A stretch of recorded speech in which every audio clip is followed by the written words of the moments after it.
득표율이나 또 지지율에 연연하기보다는 그 기대치에 맞게 제가 최선을 다하겠다 이런 마음으로 겸허하게 받아들입니다.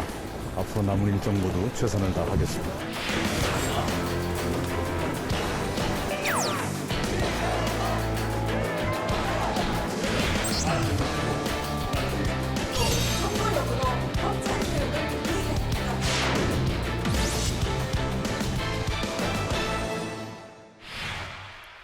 지난 9월 4일과 5일 더불어민주당의 첫 순회 경선 결과 발표가 있었습니다.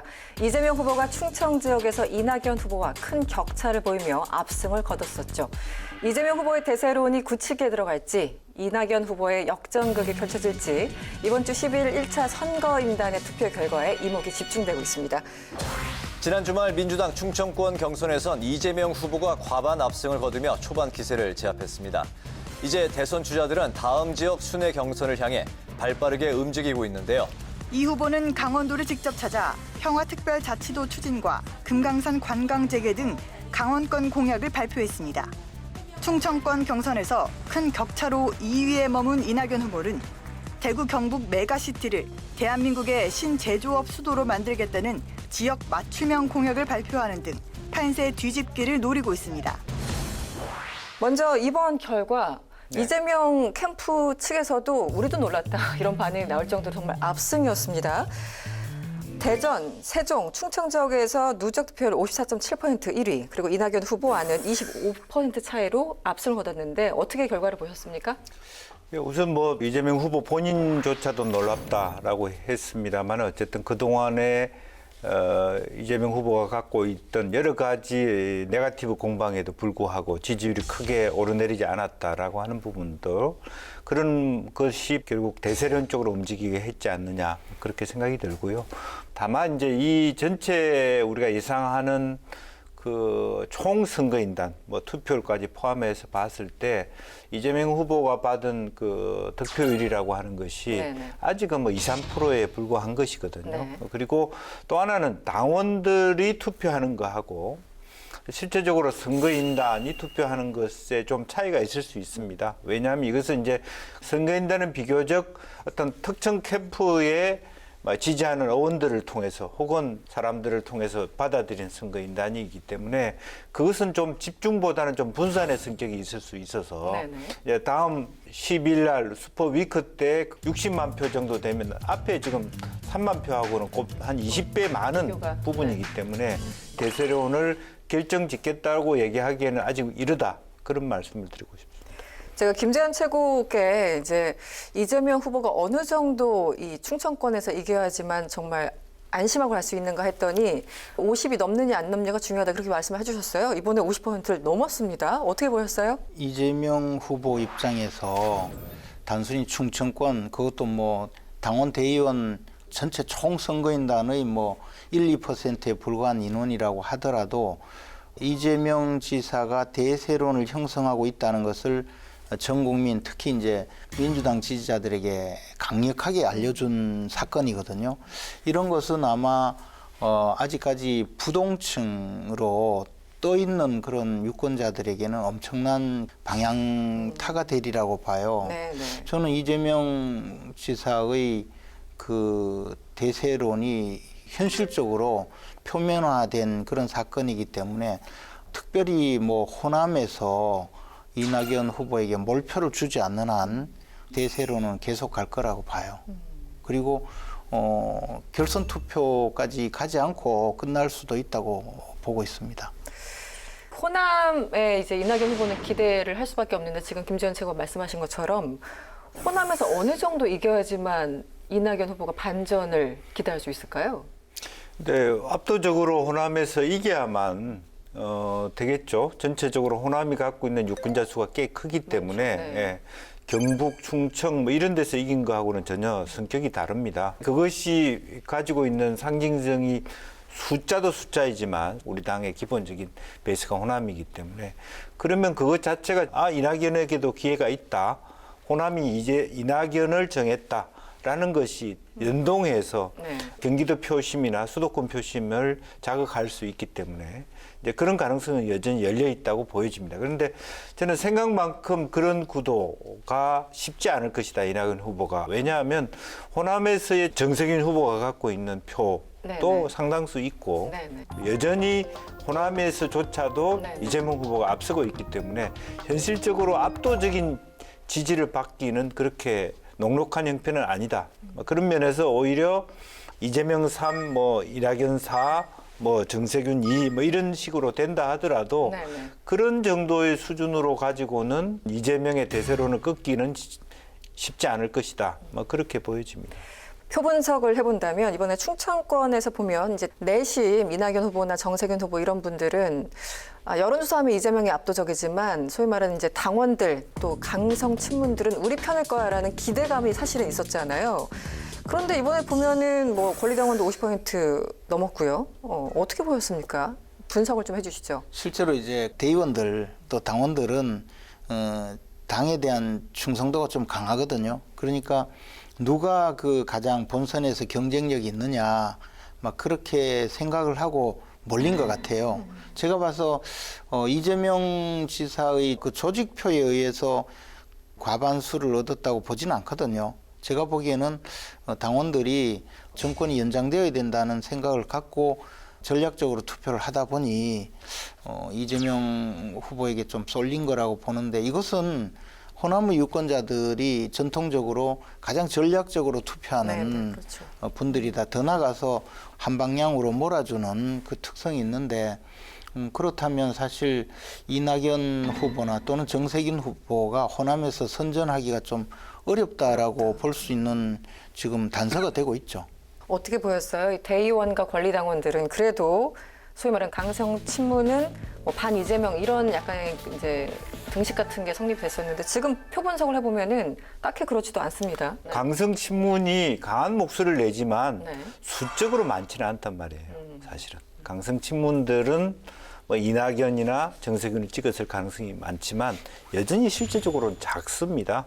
전체 표본으로 네. 보면 이제 그런 부분이 있고, 다만 박은순 시장 사망 이후에 박은순 조직이 거의 이재명 조직으로 다 들어갔습니다. 전통적 정당의 어떤 지지자들이 골관 지지자들이 지금 이재명 쪽으로 자연스럽게 갔고, 그 배경이 이제 또 박영선 장관도 같이 인터뷰를 한다든지 이런 식으로 그렇죠. 큰 흐름의 대세론에 힘을 실어주는 것들이 자연스럽게 그렇게 갔다고 보는데, 다만 이제 그럼에도 불구하고 각 캠프가 모아오는 선거인단의 표는 그렇게 바로 가지는 않기 때문에 나하고 치는 지역구 의원을 보고 찍어주는 그런 경향도 꽤 있거든요. 네네. 그런 면에서는 빅3라고 하는 의미는 여전히 살아있기 때문에 실제로 슈퍼 위커를 통해서 그것이 어느 정도 분산되는지, 또 여러 분산된 선거인단이 이재명으로 가야지 되겠다라고 하는 그 선택을 할 수도 있는 거예요. 그렇죠. 예. 네. 이제 그런 것은 아직까지 열려 있다라고 열려 있다. 보는 거죠. 네. 예.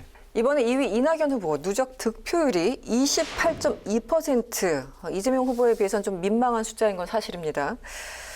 근본적인 이유가 뭐였을까요? 네거티브 전이 좀 실패했다라고 분석하신 분들도 있고 여러 가지 이제 분석들이 있는데.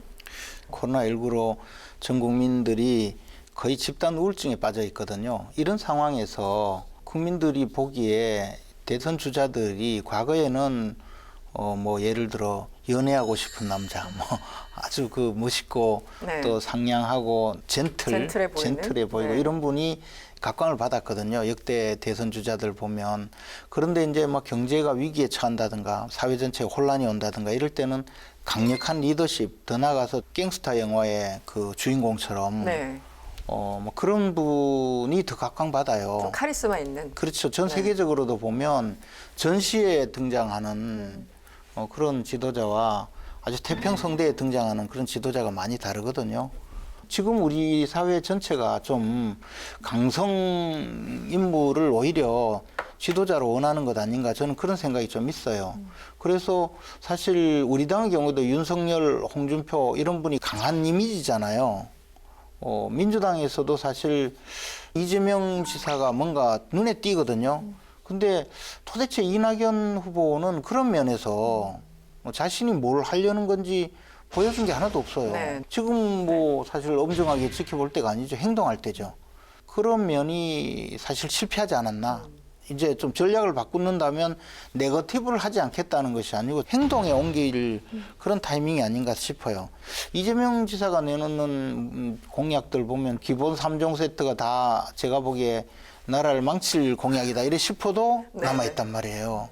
제가 2007년도 당내 경선 때 생각이 많이 나는데 그때 제가 그 박근혜 캠프의 대변인으로서 자고 일어나면 공격한 게 대운하 사업이었거든요. 아, 네네. 배가 산으로 올라가는 대통령 뽑으면 안 된다고 그랬는데 국민들은 어쨌든 그걸 기억을 했어요. 대우나만 남았다. 예, 그런 느낌을 지금 받아요. 이재명 후보를 보면서 네. 그렇죠. 그때 생각을 하시는군요. 네. 그러니까 사실은 뭐 욕을 먹든 말든 대선 후보는 일단 주목을 받아야 돼요.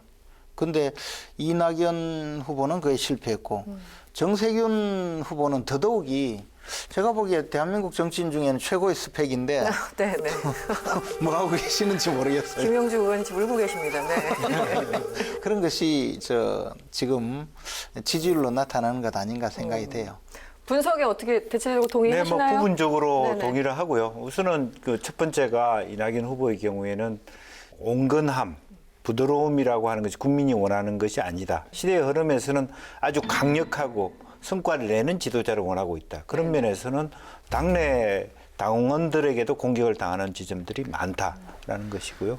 두 번째는 호남에 이를 듯한 걸출한 후보가 없으면 아예 뭐 이재명 후보 시키면 되는데 근 20년 만에 호남 후보가 대통령이 될 수 있는 기회가 와 있는 가장 근접된 기회이기 때문에 문제가 되는 겁니다. 네, 그래서 네. 호남의 유권자들이 고민하게 되는 배경이에요.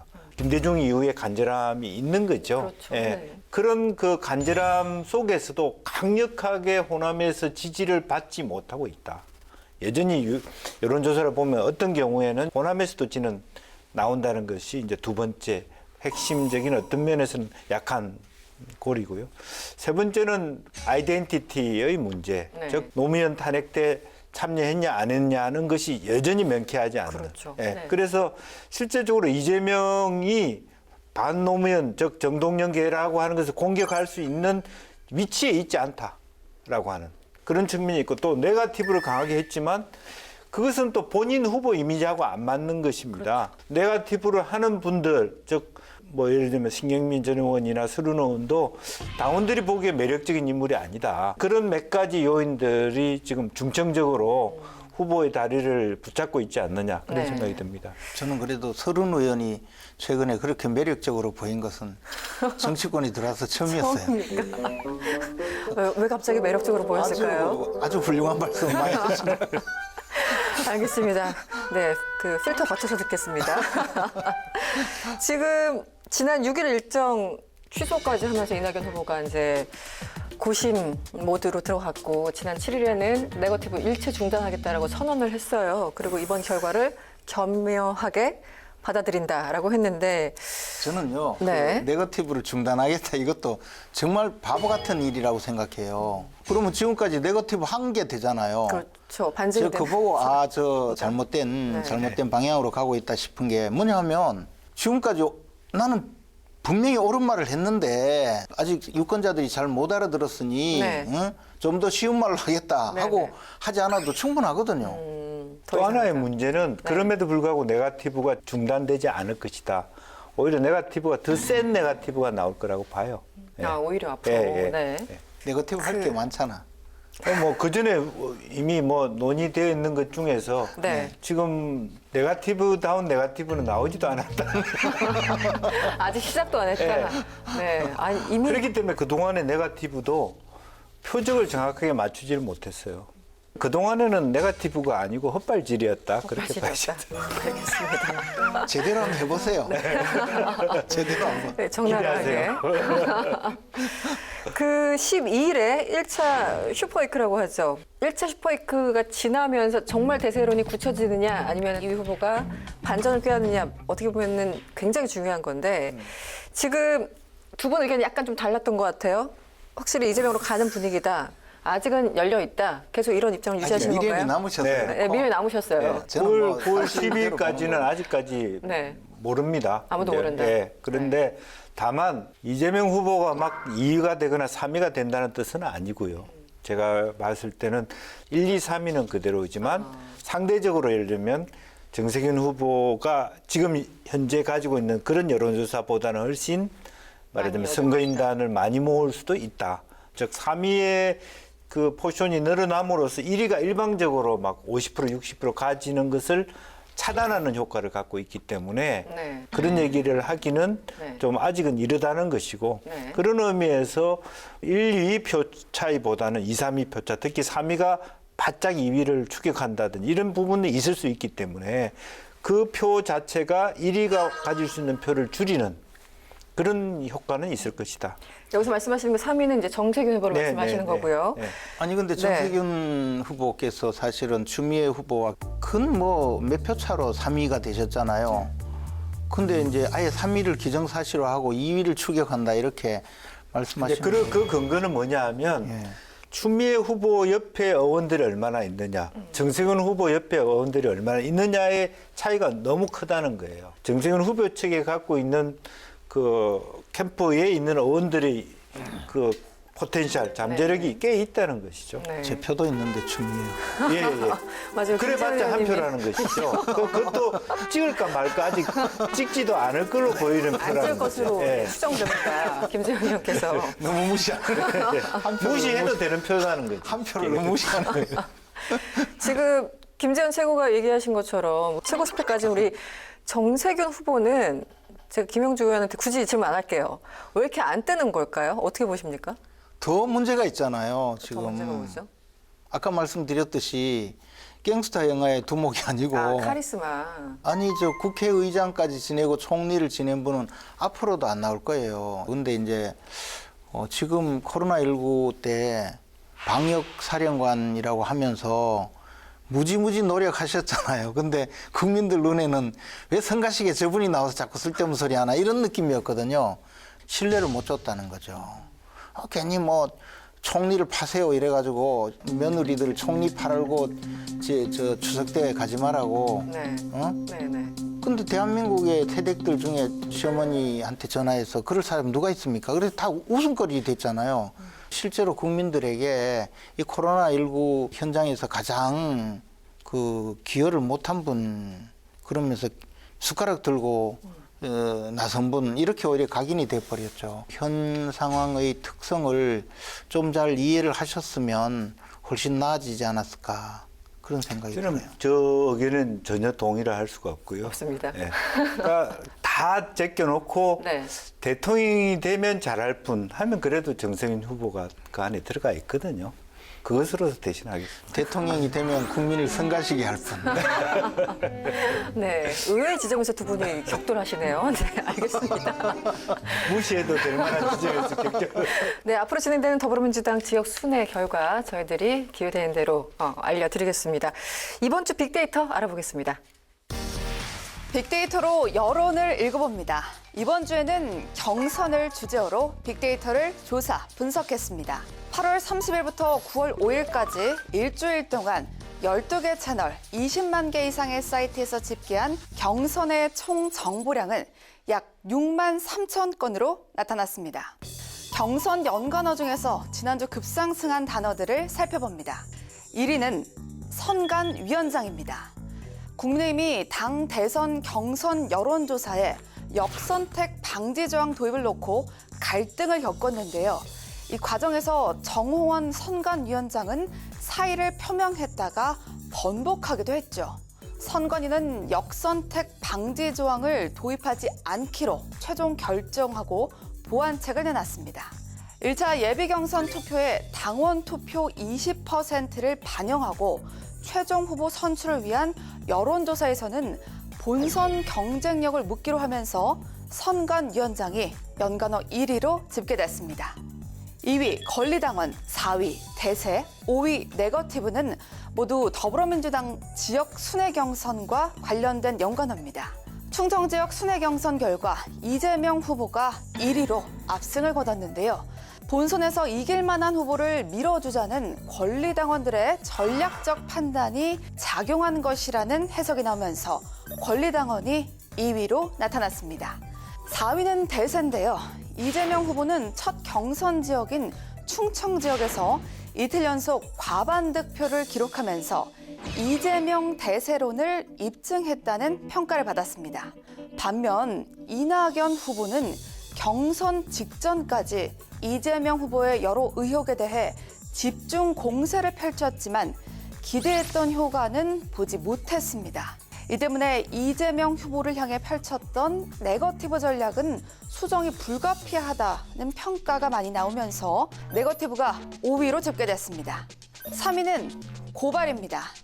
국민의힘 윤석열 대선 경선 후보가 검찰총장 재직 당시 여권 정치인들에 대한 고발을 사주했다는 의혹을 받으면서 고발이라는 단어가 3위로 집계됐습니다. 다음은 한 주 동안 경선이라는 단어와 함께 쓰인 이름의 순위를 알아봅니다.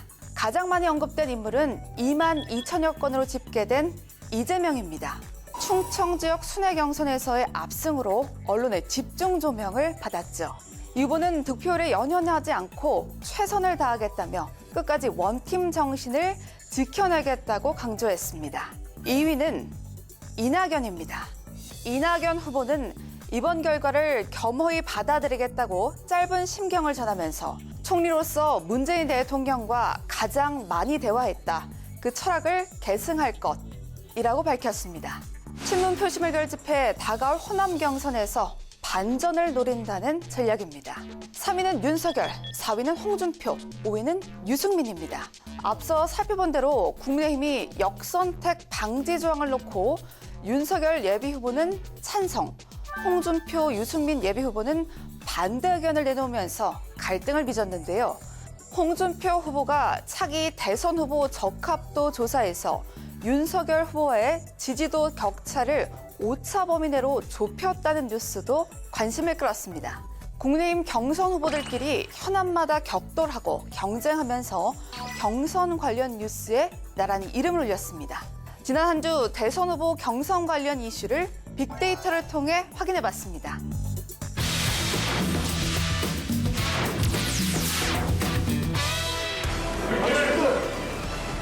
성공적인 국가 모델을 잘 사는 국민에게는 자유를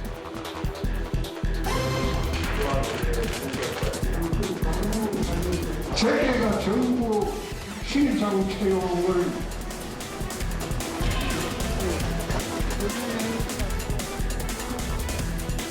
프레임을 만들어가지고 하는 거니 저는 국민들께서 이런 거 보고 결코 좌시하지 않을 거라고 생각합니다. 9월 15일 1차 컷오프를 앞두고 있는 국민의힘이 혼란한 상황에 놓여 있습니다. 지난 6일 선관위 회의에서 역선택 방지 조항을 도입하지 않기로 결정하면서 경선 룰을 둘러싼 갈등은 일단락됐습니다. 하지만 윤석열 예비후보의 여권 인사에 대한 고발 사주 의혹이 불거지면서 당 안팎으로 파장이 확산되는 모양새입니다. 윤석열 전 검찰총장의 범여권 인사 고발 사주 의혹을 놓고 여야가 치열한 공방을 주고받았습니다. 더불어민주당 최고위원회의, 당 지도부는 국민의힘 윤석열 후보에게 제기된 여당 인사 고발 사주 의혹을 두고 맹공을 퍼부었습니다.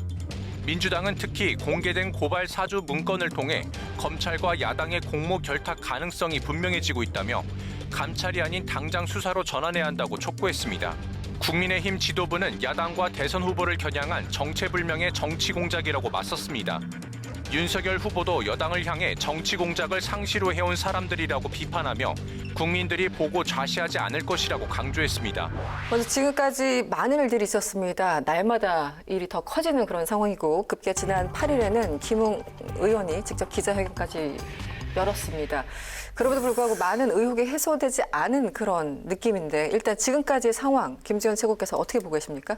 뭐 고발 사주라는 말은 이제 뒤에서 조종하고 할 의사가 없는 사람을 하도록 시켰다는 의미잖아요. 네네. 그러면 이제 고발을 하도록 누가 시킨 사람이라고 지목받은 사람은 손준성 검사. 손준성 검사가 뭐 고발장까지 주고 자료도 주면서 김웅 의원에게 전달해서 국민의힘 당시 이제 미래통합당에서 고발을 하도록 그렇게 이제 부추겼다. 뭐 그런 의미인데 실제 고발이 이루어지지 않았거든요. 그런 일이 없었고 또 만약에 검찰에서 고발을 요청을 했었는데 고발이 이루어지지 않으면 그 다음에 뭐 후속 조치가 있어야 될 텐데 그런 일도 전혀 드러나지 않고 있거든요. 그렇다면 도대체 사주라는 말이 성립되느냐의 문제가 있고, 그 다음에 지금 김웅 의원은 뭐 시시각각으로 말을 바꿔왔는데 네. 결론은 모르겠다잖아요. 이제 대법원 판례에도 그런 게 있어요. 처음에는 뭐 사람을 내가 때렸다고 했다가 두 번째는 때린 게 아니고 맞았다고 하거나 세 번째는 맞은 게 아니고 나는 말렸다고 한다든가 이런 진술이 각각 달라지는 경우가 있어요. 그러면 시간이 지나면 기억이 점점 달라지거나 네. 또는 구체화되면 최초에 진술한 것이 더 신빙성이 있다라는 것이 대법원의 확립된 판례이자 어떻게 보면 사리에 맞죠. 근데 김웅 의원은 처음에 이야기한 것은 윤석열은 아무 관계가 없다. 그리고 뭐 최강욱 그 의원에 대한 고발장은 내가 썼다. 네네. 그리고 나머지는 모른다. 그러다가 이제 고발장도 내가 안 쓰고 초안만 잡아줬다 그러기도 하고 이래서 온통 뒤죽박죽이 됐어요. 그래서 이 사건을 결론적으로 보면 제보한 사람이 과연 누구냐, 김웅 의원이 누구에게 전달했느냐, 그리고 그것을 그 전달받은 사람이 곧바로 제보한 것인지 또는 제3자가 이로부터 받아서 제보를 한 것인지 각각의 상황을 전부 다 놓고 본다면 이것은 지금 의혹의 그 도가니에 있고 이것이 밝혀지지 않고는 이 사건의 내막 또는 정치적 규정 자체가 이제 불가능해졌다고 봐요. 그래서 의원님은 일단 고발 사주라는 그런 네이밍 자체가 일단은 맞지는 않다. 고발 사주의 실체가 하나도 없고 실체가 없다. 만약에 고발을 사주했다면 고발을 사주했는데 그 결과물이 증발되고 없었던 거죠. 알겠습니다. 일단 여기까지 듣고요. 의원님은 어떻게 보셨습니까? 이 사건의 이제 핵심은 손준성 검사가 김웅 의원한테 전달해서 그것을 이제 선관위 핵심 뭐 관계자한테 보냈다 이런 이제 경로 방향성도 매우 중요하지만 결국은 윤 총장의 어떤 의지가 반영된 거 아니냐 이게 또 하나의 핵심 아니겠습니까? 지금까지의 어떤 의혹이나 내용들 어떻게 평가를 하고 계십니까? 우선 뭐 저는 이제 고발 사주 미수라고 보죠. 사주 미수, 네 여러 가지 그러니까 단어가 그 지금. 시점이 총선 임박했기 때문에 네네. 서로 바빠서 그 부분에 대한 집중을 당히 할 수 없었고 그것이 7월인가 8월 달에 실행되지 않습니까? 8월에요. 예, 예. 이제 그렇기 때문에 1차적인 부분은 그대로 바로 전달돼서 효력을 만들어내지 못했지만 최강욱이라든지 이런 사람들이 실제로 국회의원이 됐거나 거의 그 내용 텍스트와 흡사하지만 여건이 달라졌기 때문에 부분적인 손질만 하고 어쨌든 그게 그대로 전달되고 있다라고 하는 부분들은 우리가 의혹할 만한 중요한 사건이다라고 하는 얘기를 할 수는 있을 것 같고요. 손준성 검사와 김웅 의원 간의 관계, 친밀도라고 하는 것이 충분히 그런 논의를 그동안에 계속 해왔을 가능성이 있다. 그렇기 때문에 김웅 의원이 그런 부분을 정확하게 명시해서 가타부타 할 수 없는 입장이 아닌가, 좀 당황하고 있다라고 하는 것을 느끼게 되는 거고요. 그런 의미에서 여전히 이것은 폭발력을 굉장히 가지고 있고 또 실제로 손준성 검사가 검찰총장 밑에서 직보를 할 수 있는 네. 위치였기 때문에 네. 검찰총장이 억울해했을 때 그것이 이제 지시든 아니면 알아서 기는 것이든 간에 그런 일이 가능할 수 있는 여지가 여전히 남아있다. 그렇게 보여지는 거죠. 근데 이제 그런 식으로 계속 이야기하는데 예컨대 뭐 그 수사정보 정책관 그 자리가 검찰총장의 뭐 직속 직할이다 뭐 그런 식으로 그러니까 이 사람이 움직였다면 윤석열이 몰랐을 리 없다 지금 그런 논리잖아요. 근데 청와대 정무수석은 실제 대통령의 최측근이거든요. 울산시장 선거에서 온갖 부정을 획책한 분들이 다 청와대 정무수석실, 뭐 정무수석 비서관부터 시작해서 그분들이었잖아요. 그럼 대통령이 직접 책임이 있다고 이야기를 하면서 수사를 해야 된다. 그렇게 하면 동의하십니까? 그거하고 문제가 다르죠. 이 부분은 그 안에 검찰총장 부인과 관련돼 있는 이거는 대통령의 최고 친한 친구이고 대통령이 공개적으로 이 사람 당선시키면 주체가 다른 거예요. 네, 지금 제보자는 공익신고자 신분이 됐고요. 또 휴대폰을 제출했습니다. 그래서 대검에서 여기에 대해서 이제 살펴보고 있는 그런 상황인데 이 휴대전화에서 그 당시에 어떤 주고받았던 원본들이 밝혀진다면 거기서부터는 좀 해결이 될까요? 어떤 여러 가지 궁금증이 어떤 수사가 이루어져야 됩니까? 최소한 제보자가 누구에게서 받았는지 받을 당시의 그 내용이 무엇인지는 분명히 나오겠죠. 네. 그런데 김웅 의원이 이야기하기를 자기는 6개월마다 한 번씩 스마트폰을 바꾸기 때문에 네.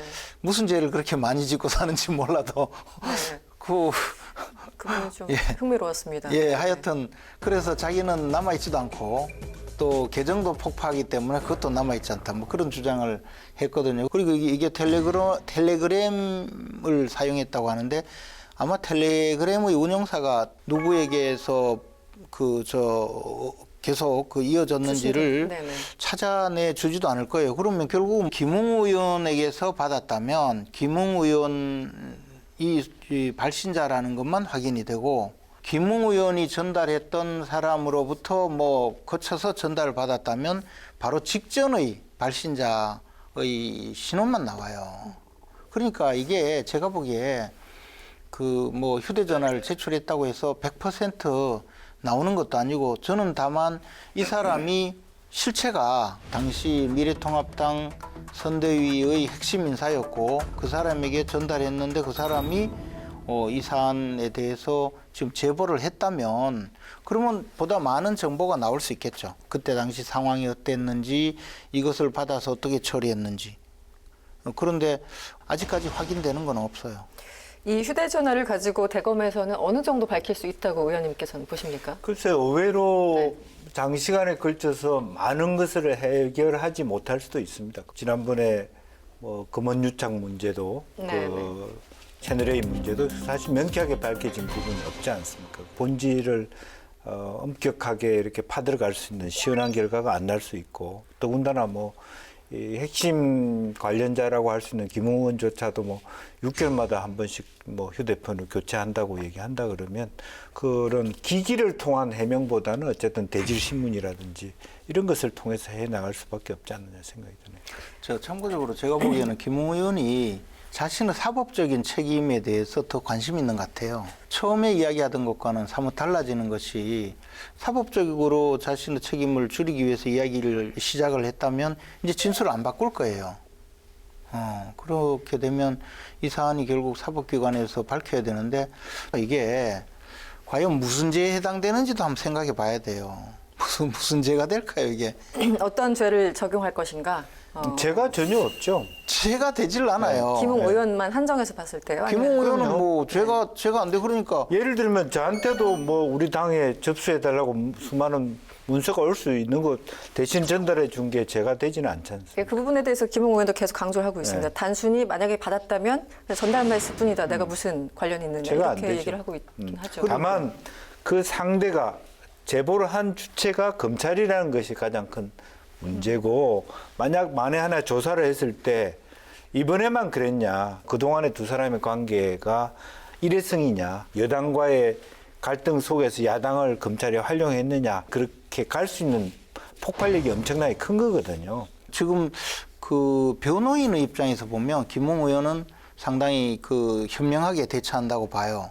자신의 형사 책임을 줄이기 위해서라면. 근데 당은 참 답답할 노릇이죠.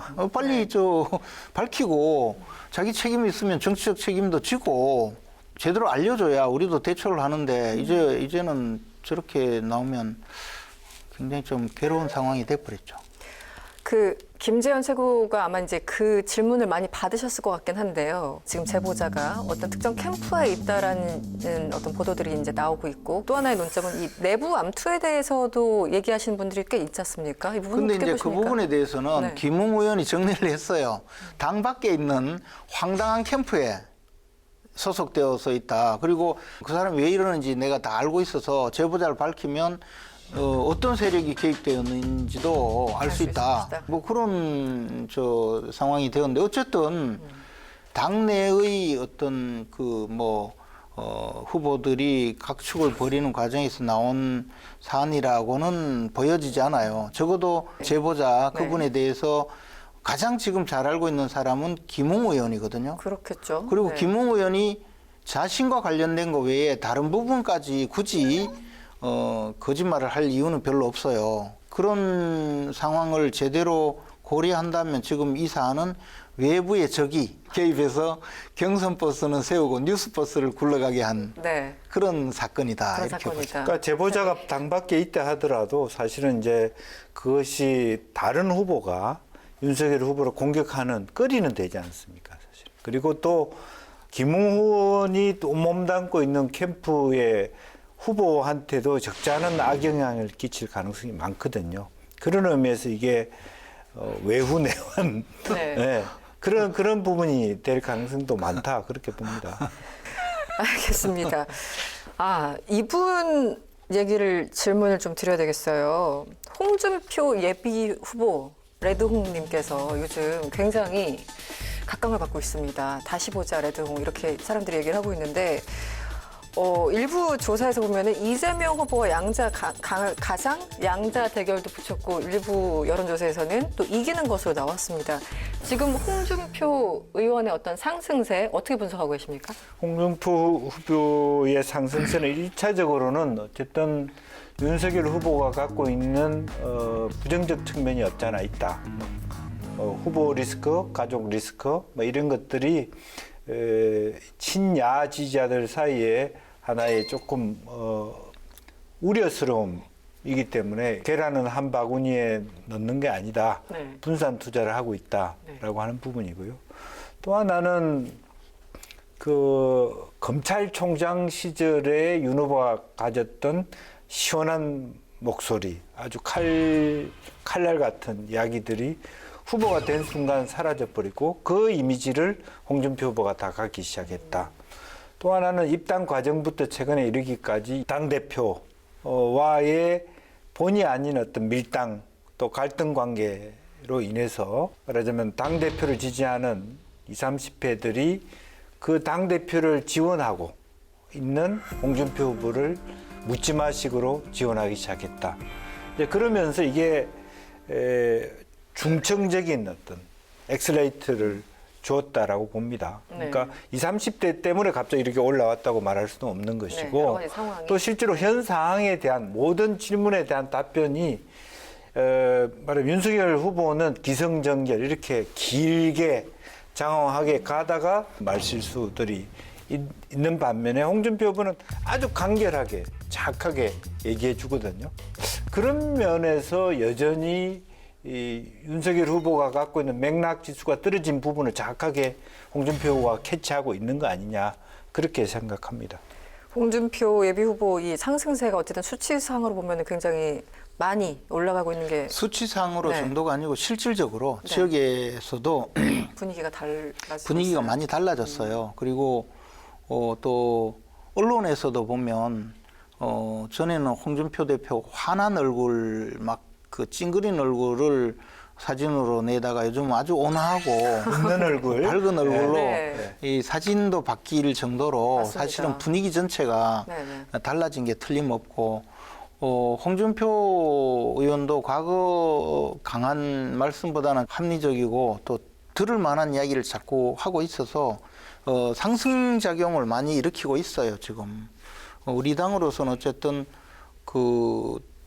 윤석열 후보 한 사람의 독주보다는 굉장히 이제 주목도를 집중하게 되고 그런 측면에서 본다면 경선이 끝까지 예측 불허의 상황으로 가지 않을까 그렇게 봅니다. 홍준표 이제 예비 후보가 SNS에 글을 썼는데 이제는 2030도 나한테 왔고 호남도 나한테 왔어. 나를 이길 후보는 없어. 거의 이렇게 골든클로스 얘기를 계속하고 계세요. 예전부터 이제 추석 전후로 해서 골든클로스 일어날 것이다라고 스스로 예측을 했는데 그 방향으로 가는 거 맞습니까? 그거는 알 수 없는데 실제로 홍준표 후보가 분명히 상승세를 타고 있고 그런 상승세가 어디까지 이제 가서 진짜 윤석열 후보를 압도하게 될지 아닐지는 그건 아직도 상황이 좀 지켜봐야 되는데 윤석열 후보라고 해서 그렇다고 막 급전직하로 추락하지 않아요. 그렇죠. 유지하고 있죠. 네. 보통의 후보 같으면 지금쯤 훨씬 힘들 텐데 지지를 유지하고 있거든요. 과거에 보면 대통령 후보가 당내 경선에서 당선되고도 지지율이 엄청 출렁거리는데 특이한 현상이라고 봐요. 오히려. 그것이 윤석열 후보도 좀 뭔가 강점이 있는 거라고 보죠.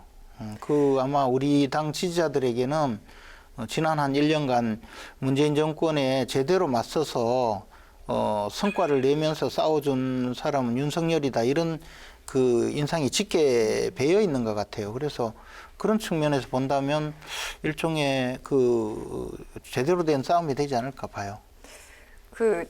저도 그 부분이 이제 재밌다고 생각을 했었는데, 홍준표 의원의 뭐 상승세가 눈에 띄는 그런 상황이지만, 생각보다 윤석열 후보가 안 떨어지네, 이렇게 또 생각하시는 분들도 계세요. 윤석열 후보의 어떤 견고함은 어떻게 보십니까? 과거에 홍준표 후보는 이미 일정 정도 당원들 속에 낙인 효과가 있는 거죠. 그러니까 마초적이다. 네네. 지금은 많이 달라졌지만 네네. 여전히 한번 해봐서 안 된 후보다. 이런 것들이 당원 속에서는 각인되어 있기 때문에 여전히 문재인 정권을 막을 수 있는 대항마는 윤석열이다라고 하는 것이 기본적으로 국민의힘 당원들의 한 절반 정도가 갖고 있기 때문에, 그리고 또 뭐 당 밖에 있는 분들, 그리고 충청권 이런 분들이 말하자면 내실 있게 버티고 있는 것이다라고 보면, 아무리 뭐 홍준표가 치고 올라오더라도 결과적으로는 투표의 결과에 나타나서는 또 갭이 벌어질 수 있다. 그렇죠. 그러니까 네. 흐름이 맹추격하고 있다, 트렌드가 좋다는 것일 뿐이지, 여전히 당원들은 냉정하게 홍준표보다는 윤석열에게 투표할 가능성이 많고, 여전히, 지금 네. 뭐 그 마찬가지로 이재명 후보가 리스크가 많다 한들 여전히 출렁이지 않고 있지 않습니까? 그것은 일정한 뭐 정도의 차이는 있지만 국민의힘에서는 윤석열, 뭐 더불어민주당에서는 이재명이라고 하는 것이 일정 정도 대세론을 말하자면 받고 있다, 그렇게 봐야 되겠죠. 국민의당 선관위가 내부 경선 룰을 가지고 굉장히 고심 끝에 결국은 역선택 방지 조항을 제외하는 것으로 결론을 냈습니다. 다만 이제 비율을 조금 조정하는 100% 여론조사에서 이제 2대 8로 1차는 그렇게 가겠다라고 결론을 냈고, 또 본선에 가서 그 경쟁력을 묻는 그런 방식으로 질문하겠다라고 결론을 냈는데, 일단 의원님은 어떻게 보셨습니까? 그 선관위가 굉장히 그 고생을 많이 하고, 네네. 또 본의와 맞지 않게 일부 후보들로부터 엄청난 공격을 받았어요. 저는 그걸 보면서도 참 답답하게 생각했는데, 결국에 그 공격하던 분들도 수긍할 수 있게 네네. 경선 룰을 정했거든요. 저는 선관위가 아주 훌륭한 안을 냈다고 봐요. 그리고 이것은 현실적으로는 역선택 방지 문항을 넣지 않아도 사실상 역선택을 상당 부분 줄이는 효과를 가져왔어요. 4명 중에서 1명을 뽑을 때가 11월 5일인데요. 그때는 이미 민주당의 그 대선 주자가 정해져 있거든요. 그렇죠. 뭐 네. 이재명이든 이낙연이든 혹시 정세균이든 뭐 우리 당의 후보는 그때 4명이에요. 그래서 1대1로 붙여서 네. 그 차이를 반영한다는 것 아니겠습니까? 그러면 어떻게 되냐면 예컨대 이재명과 윤석열, 이재명과 홍준표 둘 중에 누구를 지지하십니까? 이럴 때 예를 들어 홍준표가 되는 것이 더 우리에게 유리해, 이런 생각을 하면서 들어와서 이재명과 윤석열 할 때는 이재명 지지, 이재명과 홍준표 할 때는 홍준표 지지, 이럴 수 있는 사람은 거의 없어요. 네. 그리고 그런 생각을 가지고 들어오는 사람이 있다면 그건 역선택 방지 문항으로 정당 지지를 물어본다 하더라도 뚫고 들어와요. 그러니까 사실은 자연스럽게 역선택 방지를 하는 시스템으로 바꿨고, 두 번째는 제가 늘 이 당원들의 의사가 너무 무시된다고 네네. 걱정을 많이 했었는데, 이게 이제 4명 중에 1명을 선정하면 1위 후보하고 4위 후보의 그 지지율 차가 굉장히 커지거든요. 네네. 뭐 예를 들어 민주당 후보 이재명 후보와 윤석열, 이재명 후보와 뭐 원희룡, 이재명 후보와 최재형, 이렇게 해서 큰 차이가 안 날 가능성이 많아요. 당원들의 의사가 훨씬 더 반영되는 형태로 바뀌어버렸어요, 사실상. 네네. 그래서 그 7시간 동안 선관위에서 많은 토론을 해서 네네. 그 낸 결론은 아주 합당한 결론이었고, 네. 더 나아가서 1대1로 붙일 때 누가 적합하다고 생각하십니까? 누가 경쟁력 있다고 생각하십니까? 이거는요, 별 차이 없어요. 지금 그거 가지고 언론은 또 이 내관이 남아있다 이러는데, 네, 그건 네. 뭐 어디로 가든 후보는 내밀하게 그 민감하게 반응할지는 몰라도 결과에는 큰 차이가 없기 때문에 그건 작은 싸움 정도밖에 안 된다고 봐요. 어떻게 보셨습니까? 사실 뭐 역선택 방지 조항을 제외했다 그렇게 말하기 어렵죠. 어차피 20%의 역선택 방지 조항이 들어가 있는 거죠. 네. 당원 20%는 것 자체가 이미 당원 조사를 해보면 홍준표보다 윤석열에 더 네. 당원 당심이 가 있다라고 하는 것을 이미 바이어스가 있기 때문에 네. 즉 여전히 윤석열 후보라든지 최재형 후보에게 이로운 그런 부분들이 남아 있다. 요즘 저 일선에 보면 네. 홍준표 저 후보를 지지하는 당원들이 확 늘어났어요. 네. 아, 최근에요? 네. 네. 오, 아마 늘어나고 있는 중이겠죠. 고생을 많이 했지만 여전히 모든 후보들이 다 동의하고 합의할 수 있는 그런 구조에는 아직 모자란다라고 생각이 들고 다만 네. 4명을 고를 때 어떤 조항을 넣느냐가 핵심이 아닌가 그렇게 생각이 듭니다. 네. 대선 경선을 진행 중인 여야 이슈에 대해서 짚어봤는데요. 오늘도 두 분의 사이다 한 줄 평을 듣겠습니다. 먼저 김재현 최고위원님. 이 민주당이 그 민주당 내부의 경선보다요 국민의힘 경선에 더 관심 있는 것 같아요. 당초에는 이제 네. 강 건너 불구경하다가 이제는 불난 집에 와서 부채질을 하고 있는 그런 상황이 됐어요. 그래서 네. 한 줄 평은 강 건너 불구경이 재미나서 불난 집에 부채질을 하고 있다. 씨름판에 선수가 삿바 싸움 하기도 전에 씨름판에 들어오지 않는 그런 경우들이 생기기 시작했습니다. 룰 미팅 하는 장에도 막 몇몇 서너 명 후보조차도 안 가는 그런 것이 판이 아직 열린 것인지 모르겠다. 그래서 저는 룰 미팅부터 삿바 싸움이 이렇게 했습니다. 그보다 경선 버스는 스톱하고 뉴스 버스만 출발. 예. 그것도 맞는 것 같아요. 경선 버스 위에 올라탄 뉴스 버스. 두 분의 한 줄 평이 오늘 처음으로 일치했습니다. 네, 알겠습니다. 김재현 최고위원님, 김영주 전 의원님 오늘도 고생하셨습니다. 고맙습니다. 네, 저희가 준비한 내용은 여기까지입니다. 정치톡톡 사이다. 다음 이 시간에 뵙겠습니다. 고맙습니다.